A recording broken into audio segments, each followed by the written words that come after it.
Algumas vezes na leitura das Escrituras, nós encontramos textos que resumem com grande densidade teológica o Evangelho. Estes textos, com poucas palavras e em pequenas frases, descrevem a obra que Deus fez na pessoa do Senhor Jesus Cristo para salvar o seu povo. O versículo 7 do primeiro capítulo da carta aos Efésios é um destes textos. Vamos continuar nosso estudo, então, na carta aos Efésios, voltando ao capítulo 1, verso 7, que diz o seguinte: nele, isto é, em Cristo, temos a redenção pelo seu sangue, a remissão dos pecados segundo a riqueza da sua graça. Vamos orar. Senhor nosso Deus e Pai, agradecemos por Tua palavra e suplicamos que o Senhor graciosamente nos abençoe com entendimento, admiração e amor a esta palavra e disposição para obedecer. Pedimos isto em nome de Jesus. Amém. Neste versículo, nessas duas frases, o apóstolo Paulo nos traz um resumo bem completo do que Deus fez por nós através de Cristo. Ele diz que em Cristo temos a redenção pelo seu sangue. Em Cristo temos a libertação através de sua morte na cruz. Em Cristo nós também temos a remissão dos nossos pecados, o perdão dos nossos pecados segundo a riqueza da graça de Deus. Duas frases que resumem o Evangelho, e a segunda frase declara que uma das bênçãos espirituais que nós temos em Cristo é o perdão dos nossos pecados. Em Cristo, os nossos pecados foram perdoados.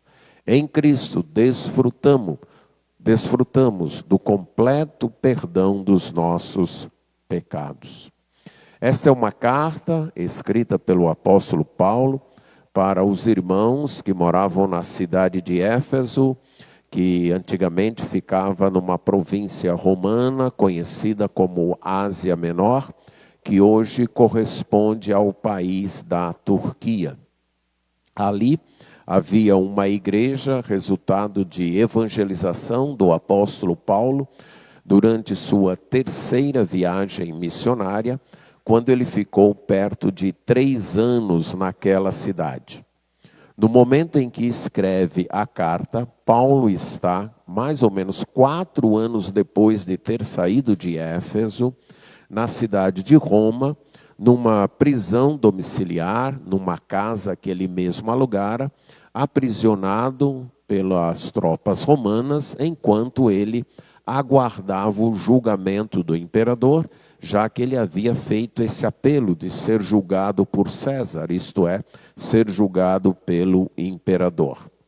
A carta tem 2 grandes partes. A primeira, que em nossas versões aparecem nos capítulos 1 a 3, aborda o assunto principal da carta, que é o plano eterno de Deus de, por meio de Jesus Cristo, unir no tempo certo, debaixo da autoridade do próprio Senhor Jesus Cristo, tudo que existe no céu e na terra. Isto é, a obra de restauração de todas as coisas debaixo da liderança do Senhor Jesus Cristo. A segunda parte, capítulos 4 a 6, mostra como aqueles que foram reunidos em Cristo e hoje formam a Igreja de Cristo, devem viver e proclamar esse plano eterno de Deus. Após a saudação típica das cartas naquele período e das cartas cristãs, as cartas, os apóstolos, aqueles que escreveram as epístolas, eles aproveitar uma forma literária que já havia naquela época, que era das cartas, das epístolas, só que eles cristianizaram, eles deram toques cristãos, aspectos cristãos, por exemplo, na saudação, a identificação do remetente, Paulo, apóstolo de Cristo Jesus, pela vontade de Deus, o destinatário, no caso os santos que vivem em Éfeso e que são fiéis em Cristo Jesus, e tem a saudação, e você percebe também que a saudação feita com graça, que era a maneira grega de saudar as pessoas, seria mais ou menos o bom dia, boa tarde, boa noite dos gregos, e paz, que seria a saudação dos judeus, certo? Seria também um bom dia, boa tarde, boa noite dos judeus. Então, normalmente, os autores cristãos uniram essas duas palavras e, quando tratavam, eles cristianizaram a graça e a paz, que é o quê? Graça e paz de Deus, nosso Pai, e do Senhor Jesus Cristo. Após fazer esta saudação, Paulo entoa um hino de louvor a Deus. Um belíssimo hino que vai do verso 3 até o verso 14, que na língua original constitui uma única oração composta aí de várias frases. Seria uma oração sem nenhum ponto aí no meio. O ponto final vai ser lá no final do verso 14, na língua original, formando um dos maiores parágrafos de toda a literatura grega antiga. E neste hino a Deus, o apóstolo Paulo, então, louva a Deus pelas bênçãos espirituais que os seguidores de Cristo possuem. Então ele diz, louvado seja, bendito seja Deus, que é Pai de nosso Senhor Jesus Cristo, porque Ele nos tem abençoado com toda sorte de bênçãos espirituais nas regiões celestiais em Cristo. Todas estas bênçãos são bênçãos espirituais, bênçãos decorrentes da obra do Senhor Jesus Cristo, bênçãos que nós vamos desfrutar eternamente, não são apenas bênçãos temporais, bênçãos momentâneas, mas bênçãos eternas, e estas bênçãos estão garantidas porque estão em Cristo. E Cristo já está assentado nos lugares celestiais, à direita de Deus, como representante do povo de Deus, como cabeça da igreja. Ele passa a descrever estas bênçãos. A primeira é a eleição, antes da criação do mundo, uma bênção que os que seguem a Cristo têm, foram escolhidos por Deus, foram eleitos por Deus, antes da fundação do mundo, eleitos pela graça de Deus, para serem santos e irrepreensíveis diante dele. Eles também foram predestinados para fazer parte da família de Deus, algo que Deus fez por amor e com muito prazer e alegria. Eles também receberam a graça de Deus de maneira rica, né? Ele, além de nos adotar para o louvor da glória de sua graça, Ele concedeu essa graça gratuitamente no amado, gratuitamente em Cristo. Isso é, Deus nos tornou amáveis em Cristo. Por estarmos em Cristo, nós desfrutamos do amor de Deus por nós. Aí ele fala da redenção, no verso 7, que nós também já tratamos na última pregação. A ideia fundamental de redenção é a de libertar uma coisa ou uma pessoa que pertence, que está sob o domínio de algo ou alguém. A redenção seria a libertação desta pessoa, operar para libertar esta pessoa. Então, tira-se a pessoa que está presa e está numa situação de impotência, é impotente para se libertar, mas então alguém age resgatando, redimindo aquela pessoa, isto é, a redenção. Um paradigma da redenção que acontece nas Escrituras é o êxodo, isto é, a libertação que Deus operou com o povo de Israel, tirando o povo de Israel do Egito. Então é chamado de redenção. Deus visitou o seu povo, Deus visitou o Egito e ali resgatou, libertou o seu povo para que o seu povo pudesse servir. E agora, Paulo descreve a quinta bênção espiritual, que é a remissão dos pecados segundo a riqueza da sua graça. A palavra remissão significa perdão. E eu gostaria de dar aos irmãos o entendimento através da linguagem bíblica, dos símbolos bíblicos utilizados para termos uma compreensão de quão rico, quão maravilhoso é o perdão de Deus que veio a nós na pessoa do Senhor Jesus Cristo.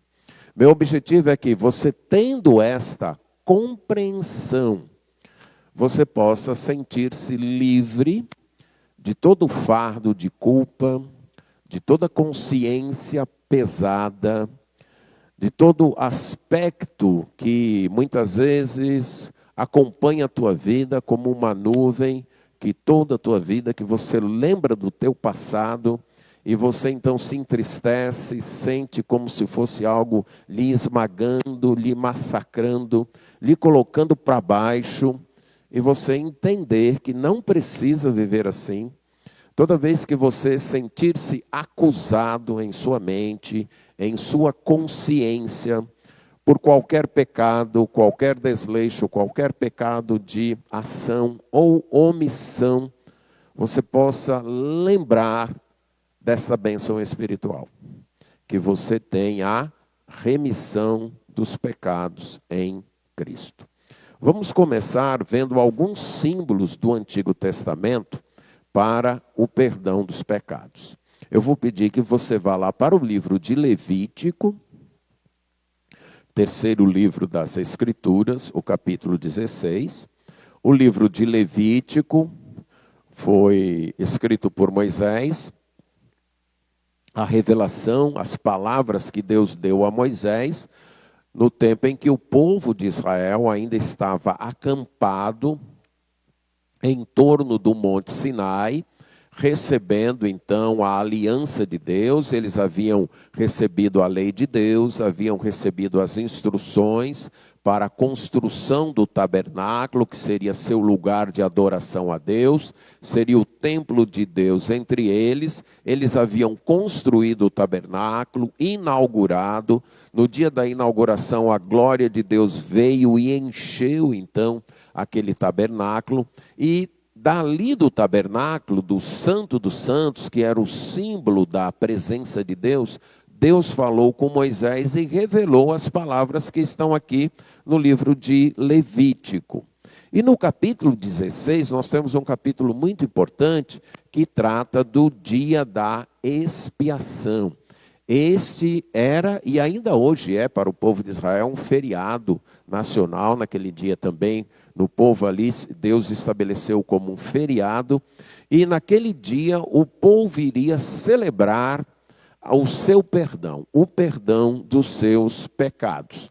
Nós não vamos ler nem tratar de todo o capítulo. Eu quero destacar aquelas partes que ilustram o que é remissão de pecados, o que é perdão dos pecados. Então você aí no livro de Levítico, no capítulo 16, vamos primeiro ler os versos 5 a 10. Levítico 16, versos 5 a 10. Da congregação dos filhos de Israel, pegará 2 bodes. Isso aqui ele está falando do sumo sacerdote. O sumo sacerdote ia tomar da congregação do povo de Israel 2 bodes, para a oferta pelo pecado, e 1 carneiro para o holocausto. Arão, que era o sumo sacerdote, trará o novilho da sua oferta pelo pecado e fará expiação por si mesmo e pela sua casa. Também pegará os 2 bodes e o porá diante do Senhor à porta da tenda do encontro. Lançará sorte sobre os 2 bodes, uma sorte para o Senhor e uma sorte para o bode emissário. Arão fará chegar o bode sobre o qual cair a sorte para o Senhor e o oferecerá pela oferta por oferta pelo pecado. Mas o bode sobre o qual cair a sorte para bode emissário será apresentado vivo diante do Senhor para fazer expiação por meio dele e enviá-lo ao deserto como bode emissário, ou bode da remissão. Então, entendendo essa primeira parte, era um feriado, todo o povo era convocado para ir ao tabernáculo, eles ficavam no pátio lá fora, então 2 bodes eram trazidos. 2 bodes sem defeitos eram trazidos para o sumo sacerdote. O sumo sacerdote se colocava diante dos 2 bodes e fazia um sorteio entre os 2. Um bode era sorteado para ser imolado, ele seria morto, ele seria degolado, o seu sangue seria aparado, ele seria então esfolado e depois queimado no altar de holocausto como oferta pelo pecado. Era isso que seria feito. Aí a partir do verso 11, nós temos então isso sendo dito, que Arão faria chegar primeiro a sua oferta pelo pecado, depois ele faria, agora verso 15, depois ele mataria o bode da oferta pelo pecado, que será pelo povo, trará o sangue do bode para dentro do véu e fará com esse sangue como fez com o sangue do novilho. Ele aspergirá no propiciatório diante dele.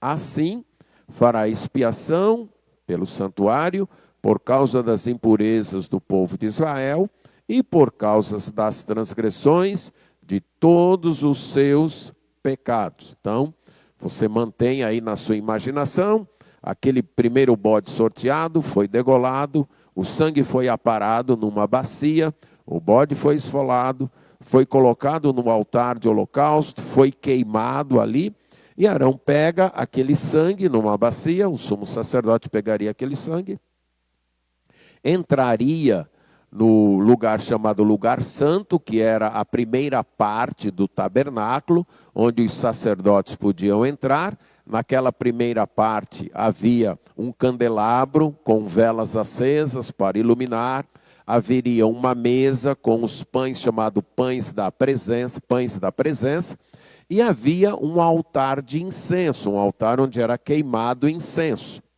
Arão atravessaria aquilo, haveria uma segunda parte, que era chamado de lugar santíssimo, ou santo dos santos, onde no santo dos santos ficava um baú chamado arca, dentro há uma cópia das tábuas da aliança da lei de Deus. Esse baú tinha uma tampa chamada propiciatório, feita toda de ouro batido. Nesse propiciatório estavam esculpidos 2 querubins, que os querubins eram símbolos da guarda pessoal de Deus. Então era Deus como o rei daquele povo, e aquela sala, aquele santo dos santos, seria como a sala do trono do rei. Então esse era o único dia em que alguém entrava nessa sala, e era o sumo sacerdote, e ele entrava então trazendo esse sangue, ele se postava diante da arca e do propiciatório. Ele estaria vestido com um colete, que era chamado de estola sacerdotal. Nesse colete estavam 12 pedras, representando as 12 tribos do povo de Israel. Então ele entraria ali como representante daquele povo. Ele entraria ali, diante de Deus, com o sangue, dizendo: eu e este povo que eu represento, estas tribos que eu trago aqui, representadas no meu peito, no meu colete, pecamos contra ti. Nós merecemos a morte, nós merecemos a condenação. Nós não somos dignos de estarmos na tua presença. Nós não somos dignos de ser teu povo. Mas aqui, o sangue é a evidência de que alguém já morreu em nosso lugar. Já pagou pelo nosso pecado. E aí ele aspergiria o sangue no propiciatório, que era então o sangue da remissão. Feito isso, ele voltaria, ele inclusive se banharia, tomaria um banho, trocaria de roupa e agora iria para a próxima etapa desse cerimonial. Verso 20 do capítulo 16 de Levítico. Diz então que depois de fazer a expiação pelo santuário, isso é, depois que ele fez aquele processo de trazer o sangue, aspergir, voltar, se banhar, trocar de roupa, e pela tenda do encontro e pelo altar, Arão fará chegar o bode vivo. Mantenham aí que eram 2 bodes. Um tinha morrido e o outro estava vivo. Aí vai chegar o bode vivo ali, porá as 2 mãos sobre a cabeça do bode vivo e sobre ele confessará todas as iniquidades dos filhos de Israel, todas as suas transgressões e todos os seus pecados, e os porá sobre a cabeça do bode. Depois, enviará o bode ao deserto pela mão de um homem à disposição para isso. Assim, aquele bode levará sobre si todas as iniquidades deles para a terra solitária. O homem soltará o bode no deserto. Então você está imaginando a cena? O sangue já foi apresentado, agora a gente volta. O sacerdote já tomou, o sumo sacerdote já se banhou, trocou de roupa, está com novas roupas, coloca as 2 mãos sobre a cabeça do bode e confessa todos os pecados do povo. E é interessante que Deus diz, ele está colocando na cabeça do bode, está colocando sobre o bode todos os pecados.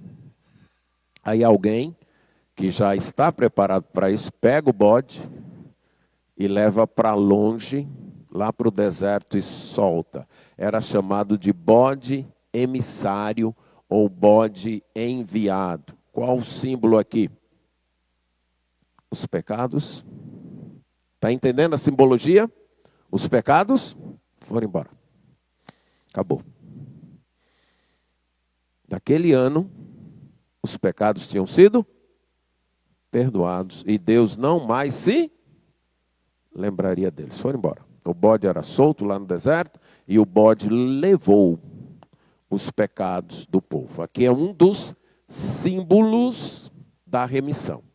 O bode chamado bode emissário, o bode enviado, que simbolicamente levava os pecados do povo e agora Deus dava a chance de um novo começo para aquele povo. O segundo símbolo está também no livro de Levítico, no capítulo 25. Era o chamado Ano do Jubileu. O Ano do Jubileu era comemorado a cada 50 anos. Então o povo de Israel tinha a cada 7 anos, chamado um ano da remissão, ou um ano sabático. E depois de 7 períodos de 7 anos, totalizava 49, aí ia para o 50º ano. Esse 50º ano era chamado de Ano do Jubileu. Essa palavra vem do chofar, certo? Uma trombeta especial que era utilizada para tocar, anunciando o início do ano do Jubileu. Então, por isso que passou a ser chamado Ano do Jubileu, por causa daquela trombeta feita de chifres de animais, que tinha esse nome, e então esta trombeta era tocada, anunciando que aquele ano era o ano do Jubileu. E o que acontecia no ano do Jubileu? Veja capítulo 25, verso 10. Se você quiser saber mais, tanto do dia da expiação, você pode ler Levítico 16 com calma em casa, e do ano do Jubileu, capítulo 25, aqui. Diz no verso 10 que separem o 50º ano e proclamem liberdade na terra a todos os seus moradores. Esse será o ano de jubileu para vocês. E cada um de vocês voltará à sua propriedade, cada um de vocês voltará à sua família. Então, uma das coisas que acontecia, a terra voltava para os seus donos originais. Para você entender um pouco isso. Quando o povo de Israel entrasse em Canaã, e quando eles também entraram depois, foi feita uma divisão da terra, de modo que cada família recebeu um pedaço de terra para plantar, para manter a sua sobrevivência. Então, foi feito isso, cada família recebeu. No decorrer do tempo, as pessoas são diferentes. Tem pessoas que trabalham, tem pessoas que não trabalham tanto, tem pessoas que são mais espertas em aproveitar as oportunidades, tem pessoas que não são. Aí o que aconteceria? Algumas famílias iriam se endividar, acabariam se endividando, por vários fatores, doenças, um uso incorreto da terra, preguiça, vários fatores, estas famílias acabariam ficando endividadas. E para sobreviver, elas teriam que vender a sua terra. Então elas vendiam a sua terra. Pronto, aquela família perdeu os meios de produção, os meios de subsistência. A cada 50 anos, a terra voltava. Essa é uma das formas da lei de Deus lidar com a desigualdade social. Ela nunca ultrapassaria mais de que 50 anos. Estão entendendo? A cada 50 anos haveria um nivelamento social novamente, uma nova oportunidade. Os erros então eram zerados e essa família agora tem a chance de recomeçar, sua terra volta. Mas além da terra, veja também aí o verso 28.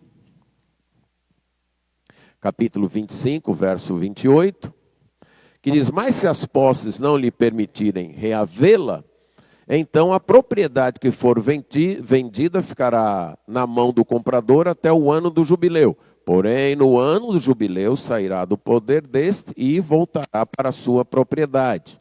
Então, se a pessoa vendeu a terra aí no 25º ano, se ela tivesse chance de recomprar, ótimo. Se não tivesse chance, no 50º ano a terra voltaria para ela. E nos versos 39 a 41. Também se alguém do seu povo se tornar pobre, estando ele com você, e vender-se a você, não o faça servir como escravo. Trate-o como um trabalhador diarista ou estrangeiro que mora com você. Até o ano do jubileu ele trabalhará com você. Então ficará livre de você, ele e os filhos dele, e voltará à sua família e à propriedade de seus pais. Aqui a pessoa se endividou, primeiro vendeu a terra. Depois se endividou a um ponto que não tem condições de se manter. Então ela vai agora trabalhar como diarista para um dono de terra. Agora isso era para sempre? Não. No ano do jubileu, a dívida era novamente zerada e ele ficava livre, herdava a terra. A ideia do ano do jubileu, então, era de recomeço. Dívidas zeradas, dívidas pagas e vocês podem recomeçar. E algumas vezes esse ano do jubileu indicava exatamente a remissão. Dívidas esquecidas, dívidas pagas, tudo zerado, você pode recomeçar sua vida. Então aqui nós temos um segundo símbolo da remissão dos pecados. O terceiro aparece em Deuteronômio, capítulo 15, que era o ano da remissão, que eu já mencionei. Ao final de cada período de 7 anos, certo? Você tinha um período de 6 anos, no 7º ano, certo? Veja o que diz Deuteronômio 15, 1 a 3. Ao final de cada 7 anos, vocês devem cancelar as dívidas. Este é o modo como isso será feito. Todo credor que emprestou alguma coisa ao seu próximo dará por pago o que tiver emprestado. Não exigirá pagamento do seu próximo ou do seu compatriota, porque a remissão do Senhor é proclamada. Do estrangeiro podem exigir o pagamento da dívida, mas o que tiverem emprestado aos seus compatriotas, vocês devem dar por quitado. Isso era remissão. Emprestou o dinheiro? Emprestei. A pessoa passou os 7 anos e não pagou. No 7º ano, a dívida está quitada, perdoada, remida. Houve uma remissão. 3 símbolos que ilustram o perdão. 3 símbolos que ilustram o que Deus fez com os nossos pecados. Perdoou. Ele deu por quitado. Ele deu por pago. Ele não cobra mais. Está pago. A dívida foi zerada em Cristo. No livro de Isaías, no capítulo 61, no verso 1, havia uma profecia, Isaías 61, de que do servo do Senhor. E note o que diz a profecia, Isaías 61, 1. O Espírito do Senhor Deus está sobre mim, porque o Senhor me ungiu para pregar boas novas aos pobres, enviou-me a curar os quebrantados de coração e proclamar a libertação ou remissão aos cativos e pôr em liberdade os algemados. Então, aqui nessa profecia, nós temos a indicação de que aquelas 3 instituições, o dia da expiação, o ano do jubileu e o ano da remissão eram símbolos de algo que Deus faria através do seu enviado, através do seu ungido, através do servo do Senhor. E aí, quando chegamos ao Novo Testamento, lá em Marcos, capítulo 1, verso 4, nós encontramos João Batista pregando como precursor de Jesus. Ele prega, aí diz Marcos 1, verso 4, e foi assim que João Batista apareceu no deserto, pregando o batismo de arrependimento para remissão de pecados. Batismo de arrependimento para remissão dos pecados, para o perdão dos pecados. João Batista anunciava o Messias, o Senhor Jesus Cristo. Aqueles que acreditassem na mensagem de João Batista e demonstrassem arrependimento, eram batizados como símbolo de que os seus pecados tinham sido lavados. Deus não mais levaria em conta estes pecados. Veio o Senhor Jesus Cristo e em Lucas capítulo 4, abra aí para Lucas capítulo 4, verso 18, ele está na sinagoga de Nazaré, sinagoga da cidade onde ele foi criado, é trazido o livro da lei para ele ler, ou melhor, o rolo do profeta Isaías para ele ler. Ele abre o rolo lá em Isaías 61, 1, e ele lê da seguinte maneira: o Espírito do Senhor está sobre mim, porque ele me ungiu para evangelizar os pobres, enviou-me para proclamar libertação aos cativos, restauração da vista aos cegos, para pôr em liberdade os oprimidos e proclamar o ano aceitável do Senhor. Então Jesus está lendo essa passagem. Ele lê, ele enrola de novo o rolo do livro, devolve ao assistente e ele se assenta. Porque naquela época, na sinagoga, a leitura da palavra seria feita com as pessoas em pé. Seria como se eu chegasse aqui na frente, eu abrisse a Bíblia, lá em Efésios 1:7, eu li Efésios 1:7, pronto, e agora eu vou explicar. Eu não continuaria em pé, tinha uma cadeira na frente, eu iria me assentar e ali eu iria explicar. A pregação, a explicação, era feita com a pessoa, com o mestre assentado e não em pé. Então é isso que Jesus faz. Ele se assenta e ao se assentar ele vai explicar. E veja a explicação dele no verso 21. Então Jesus começou a dizer: hoje se cumpriu as escrituras que vocês acabam de ouvir. Jesus está dizendo: em mim, comigo, aquela promessa de um ungido que vem para trazer a remissão dos pecados está se cumprindo. Eu sou o ungido que veio para trazer a libertação, que veio para trazer a remissão dos pecados.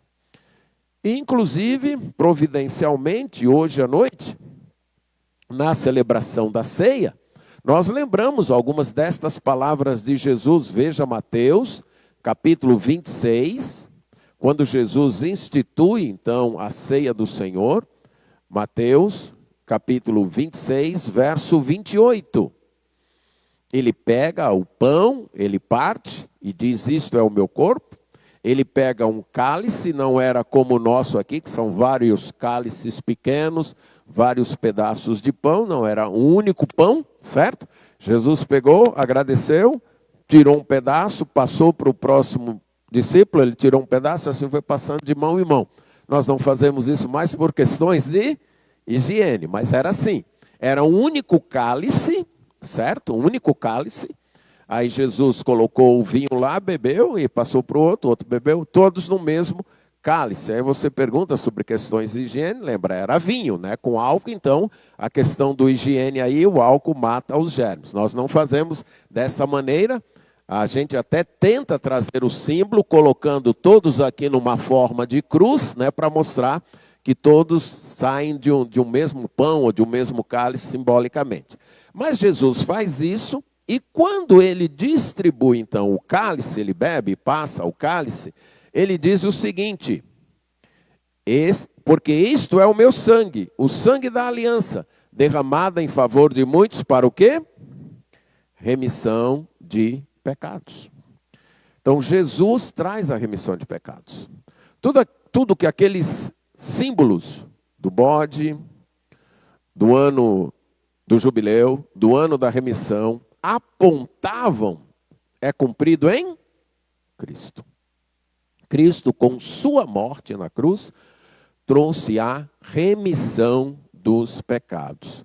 Ser remido dos pecados era não mais ser réu, não mais ser culpado. A gente percebe isso em vários textos, mas um deles é Marcos 3, 29, que fala de que a pessoa que não tem perdão, que não tem a remissão, é réu para sempre, é culpado para sempre, é condenado para sempre. Então, nós deduzimos que a pessoa que é perdoada, que a pessoa que tem a remissão, ela deixou de ser réu, ela deixou de ser culpada. Ela não está mais condenada. Diante do tribunal de Deus, ela é declarada perdoada, livre dos pecados e da culpa. Diante de Deus, é como se o bode tivesse levado todos os pecados. Não do ano, mas da vida toda. Em Cristo, todos os pecados daquele que entregou sua vida a Jesus Cristo foram perdoados. A dívida está paga. A pessoa não mais é culpada. Ela saiu da posição de réu diante de Deus. E isso produz salvação. A salvação só é possível por causa desse perdão. Veja o que diz Lucas, capítulo 1, verso 77. Lucas, capítulo 1, verso 77. Temos aqui o cântico do pai de João Batista, o cântico de Zacarias, que anunciava, celebrava a chegada do seu filho, e entendia que esse seu filho era o profeta que prepararia o caminho do Senhor para dar ao seu povo conhecimento da salvação por meio da remissão dos seus pecados. Então, o que nos impede de ter salvação? Os nossos pecados. Temos uma dívida, temos um débito, somos réus diante do tribunal de Deus. Então não podemos ter salvação. Se estes pecados forem perdoados, o que impede a pessoa de ter a salvação? Nada mais. Os pecados foram perdoados. A dívida foi paga. Pode voltar à terra. Pode voltar para Deus. Os pecados estão pagos. E esses pecados foram pagos através do sangue de Cristo. Foram pagos através do sacrifício do Senhor Jesus Cristo. Então, compreenda bem isso. Precisamos do perdão dos pecados. Sem o perdão dos pecados, nós não podemos ser salvos. Ponto. Mas só há um meio, só há uma maneira dos nossos pecados serem perdoados. É em Cristo, no sacrifício de Cristo. Agora, qual é o processo? Como é que isso acontece? Como é que esta bênção do perdão dos pecados se torna minha?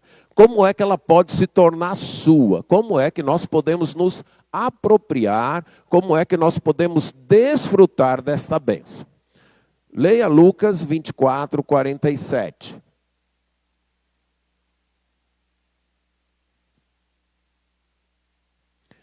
O Senhor Jesus Cristo, depois da sua morte, depois da sua ressurreição, ele se reúne com os seus discípulos e ele diz, olha, estava escrito que o Cristo, o Messias, devia sofrer, ressuscitar ao terceiro dia. Aí, verso 47. E que em seu nome se pregasse arrependimento para remissão dos pecados a todas as nações, começando em Jerusalém. Então, o primeiro passo do processo é pregar isso, é anunciar isso. Sem que as pessoas saibam disso, elas nunca poderão receber este perdão. Então, Jesus proclamou isso, ordenou isso, melhor dizendo. Vão e proclamem e anunciem a todas as nações o arrependimento para o perdão dos pecados. Essa é uma mensagem que nós precisamos levar para todas as pessoas. Precisamos anunciar a todas as pessoas que elas podem ser perdoadas de todos os seus pecados por causa do sacrifício de Cristo. Em Cristo, todos os seus pecados podem ser perdoados. Isto feito, a pessoa precisa ouvir a mensagem e ter fé. Atos capítulo 10, verso 43. Obedecendo a ordem de Jesus, o apóstolo Pedro vai até a casa de Cornélio e prega esta mensagem. Diz, dele, isto é, de Jesus, todos os profetas dão testemunho de que, por meio do seu nome, por meio de Jesus, todo que nele crê, recebe o quê? Remissão dos pecados. Primeiro é ouvir a mensagem. Entender a mensagem. Ouviu, entendeu, que em Cristo todos os pecados podem ser perdoados, a pessoa precisa crer nisso. Veja também Atos 13, 38. Portanto, meus irmãos, saibam que é por meio de Jesus que a remissão dos pecados é anunciada a vocês. E verso 39. E por meio dele, todo que crê é justificado, perdoado de todas as coisas que não puderam ser justificados pela lei de Moisés. A mensagem precisa ser anunciada, mas só basta ela ser anunciada, a pessoa precisa crer, acreditar que é assim, confiar nisso, que é desse jeito aí que está nas Escrituras, que em Cristo, por causa do sacrifício de Cristo, todos os meus pecados podem ser perdoados. Eu posso ter a remissão dos pecados. Feito isso, a pessoa também precisa se arrepender dos seus pecados. Atos capítulo 2, verso 38. Atos capítulo 2, verso 38. Pedro, no dia do Pentecostes, pregando às pessoas, ele diz: arrependam-se e cada um de vocês seja batizado em nome de Jesus Cristo para o quê? Para a remissão dos pecados. E vocês receberão o dom do Espírito Santo. Então, vocês devem se arrepender. A mensagem é anunciada, vocês acreditaram, tanto acreditaram que estão perguntando o que a gente faz agora. Arrependam-se dos seus pecados. Manifestem diante de Deus o desejo de mudar de vida, o desejo de abandonar os pecados. Coloquem isso diante de Deus. E como sinal desse arrependimento, aceitem o batismo em nome de Jesus. Então vocês receberão a remissão, o perdão dos pecados. No capítulo 5 do livro de Atos, Atos capítulo 5, verso 31. Pedro também pregando, falando de Jesus, diz: Deus, porém, com sua mão direita, o exaltou a príncipe e salvador, a fim de conceder a Israel o arrependimento e o quê? Remissão dos pecados. Ouviu, acreditou, disposição para iniciar uma nova vida, disposição para mudar de vida, arrependimento dos pecados, e aí recebe a remissão dos pecados. Veja Atos capítulo 26, verso 18. Aqui palavras de Jesus para Paulo no momento de sua conversão, dizendo que vai enviá-lo para pregar aos gentios, aos não-judeus, e ele diz o seguinte: para abrir os olhos deles e convertê-los das trevas para a luz e do poder de Satanás para Deus, a fim de que recebam eles o quê? A remissão de pecados e a herança entre os que são santificados pela fé em mim. Mensagem é pregada, a pessoa crê. Isso aí é verdade, mas eu não quero mudar de vida não, eu não quero abandonar a minha vida não. Recebe a remissão de pecados? Não. A mensagem é pregada, a pessoa crê e diz: eu quero mudar de vida, eu preciso desse perdão aí, eu estou disposto a mudar de vida, eu estou disposto a abandonar minha antiga vida e a seguir a Jesus. Aí o que ela recebe? Remissão dos pecados, perdoada. Todos os pecados são perdoados, toda a dívida é quitada, levada embora.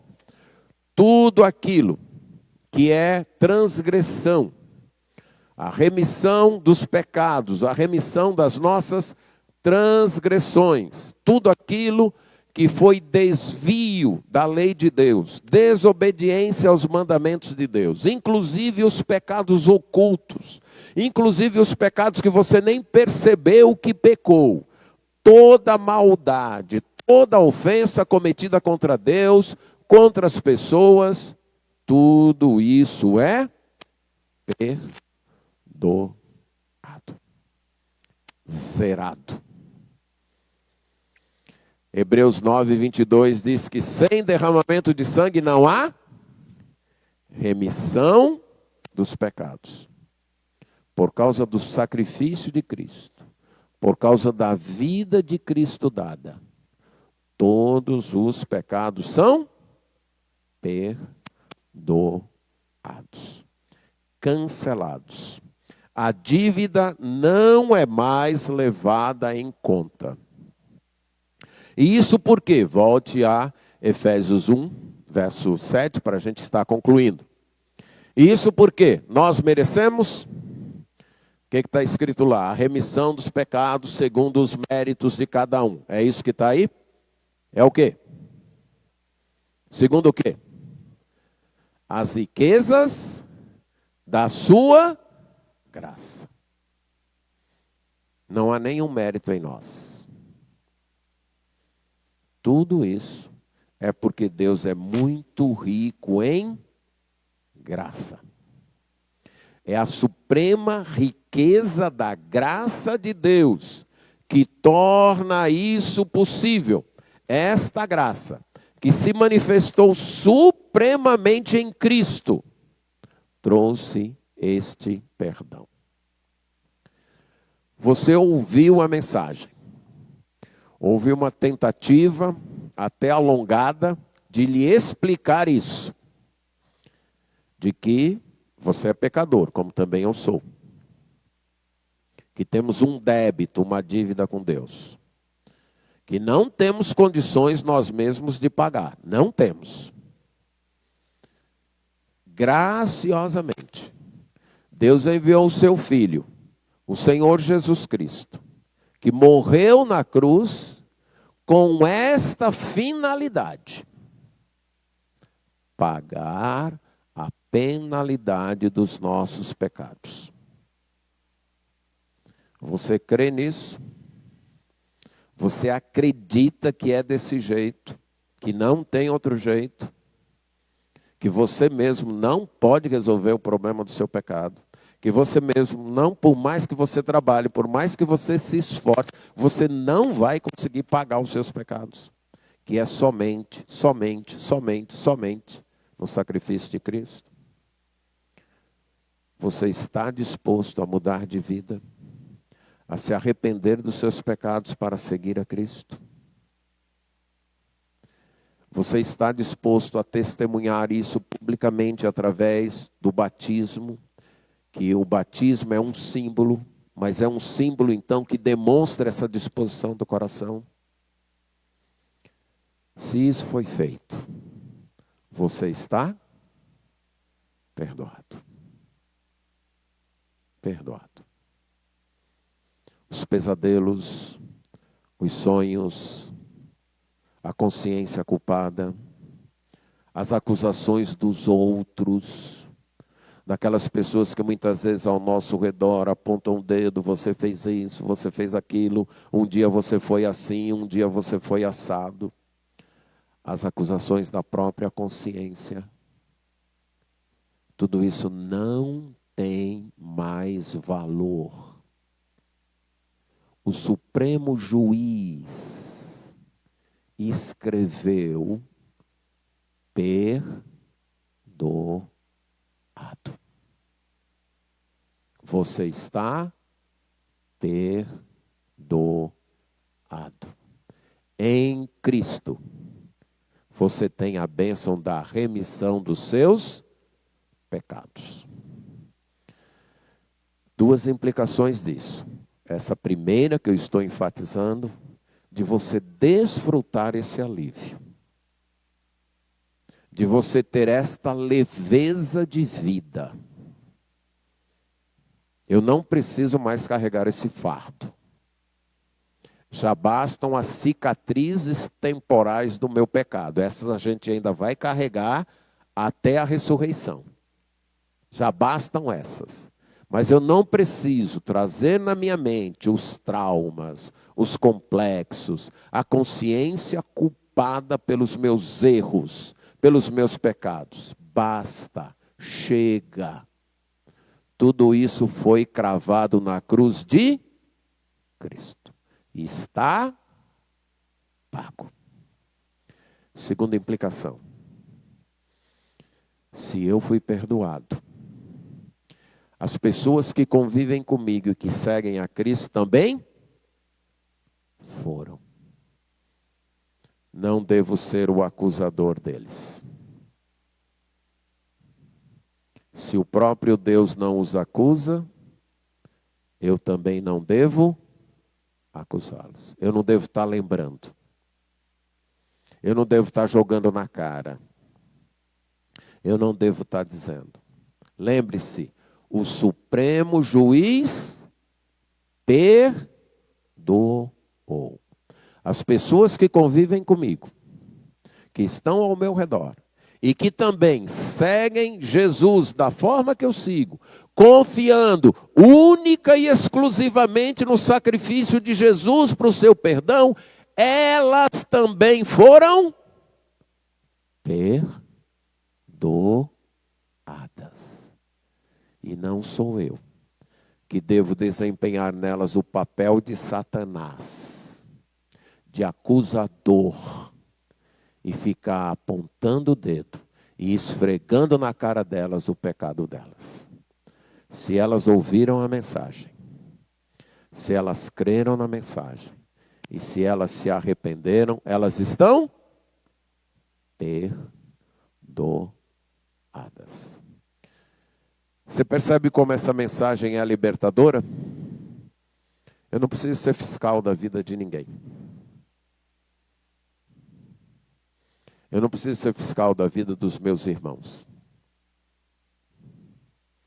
Os pecados deles, tais como os meus, já estão na cruz de Cristo. Eu devo ajudá-los, eu devo orientá-los, eu devo exortá-los, eu devo confrontá-los, mas nunca acusá-los. Meu irmão, isso que você está fazendo entristece a Deus. Isso que você está fazendo não é digno do evangelho que você diz crer. Você precisa deixar isso. Mas acusá-los, não. Porque o próprio Deus, o supremo juiz, os perdoou. Eu tenho repetido esse hino do Estênio Márcios várias vezes, porque eu acho que capta bem o que foi dito nesse hino de forma poética. Ele fala de um sonho, que ele morreu e chegou lá na porta do céu. E ele disse que gostaria de entrar, os portões estavam fechados e ele queria entrar. Eu quero entrar porque aí é o meu lugar. E aí a pessoa, o anjo que estava na porta, espera aí. Aí ele vai nos livros, pega os livros, a vida de Estênio Márcio. E olha, começa a ficar espantado e diz, vem cá, foi desse jeito aqui que você viveu lá na terra? Aí Estênio Márcio, sim, foi desse jeito aí que eu vivi lá. Como é que você tem a ousadia de, vivendo desse jeito, querer entrar aqui?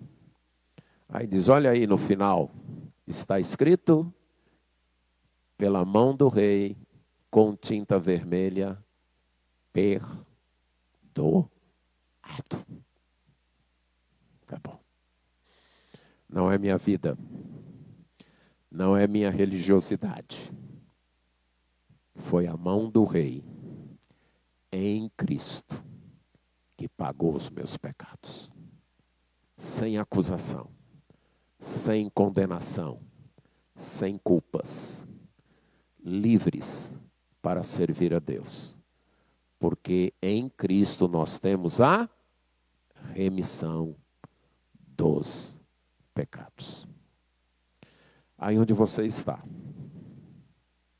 Se você já entendeu esta mensagem, já creu nesta mensagem, já se arrependeu dos seus pecados, louve a Deus. Diga a Deus, eu te agradeço, porque todos, absolutamente todos, os meus pecados foram perdoados. Se você ainda não tem essa convicção, se você ainda não tem essa certeza, é questão de crer na mensagem. Não é uma mensagem minha, não é uma mensagem da Igreja Batista, é uma mensagem de Jesus nas Escrituras. Deus te ama. Você é pecador, você é pecadora, mas Deus te ama. Ele mandou Jesus, que morreu na cruz e pagou pelos teus pecados. Creia nisso. Arrependa-se dos seus pecados. Dê o passo de testemunhar isso através do batismo. E o perdão de Deus estará em você. Que após esta oração, você possa desfrutar do alívio de uma vida que foi totalmente perdoada, zerada para um novo começo com Deus. Amém.